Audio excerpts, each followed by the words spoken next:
Our next topic is average speed.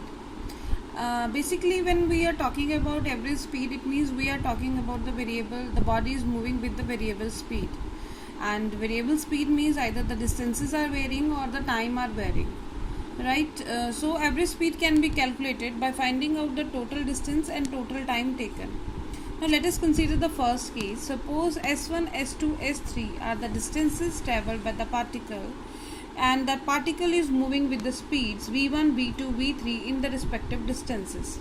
In that case, the total distance is s1 plus s2 plus s3, and the total time taken can be, total time will be, we know that speed or velocity is equal to, we have represented by v, is distance upon time.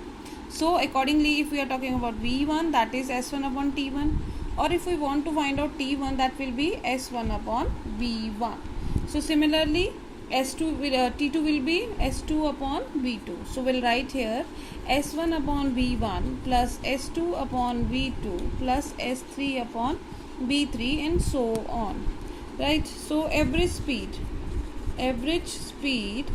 is equal to total distance, which is s1 plus s2 plus s3 divided by the total time taken, that is s1 by v1 plus s2 by v2 and plus s3 by v3.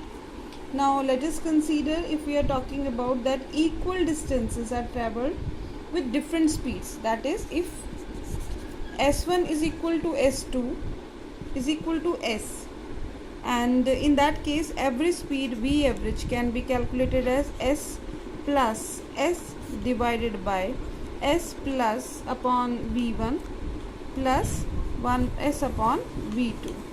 So that comes out to be 2s, s taken common, 1 upon v1 plus 1 upon v2, s to s cancel out, so we'll get 2v1 v2 divided by v1 plus v2. So this could be the general formula that we can use to find out the average speed when equal distances are travelled with unequal speeds. Now let us discuss the case 2.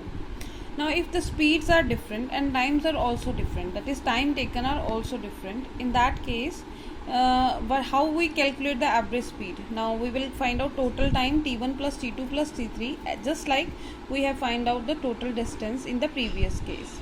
So v average can be written as total, v average is the total distance upon total time taken. Now total distance is v1 t1 plus v2 t2 plus v3 t3 and so on, divided by total time is t1 plus t2 plus t3. So if t1 is equal to t2 is equal to t3 is equal to t, right? So in that case, if we put v average is equal to v1 plus v2 plus v3 divided by 3, because t will cancel out. So we can say in such situation the average speed is equal to arithmetic mean of the individual speeds. The third case is instantaneous speed. As the name explains, instantaneous means at any instant of time.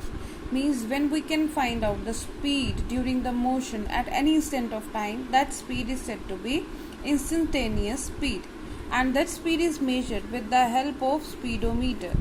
Right? For example, if you are riding a bike, at the same moment when you look at your speedometer, what speed it is showing is actually the instantaneous speed, right? And it is mathematically represented as instantaneous speed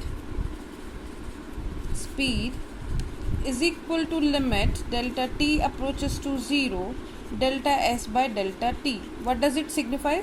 It signifies the time interval for which we are measuring the speed is very small, approaches to 0, means at that particular instant of time. Then that what small change in distance upon time is to be taken will give you measure of instantaneous speed, and we can write it as ds by dt, that is change in, here d by dt represent change in the distance or position of an object with respect to the time, right? ds by dt. So this is all about the types of speed. Now we will do the numerical based on the average speed in our next slide.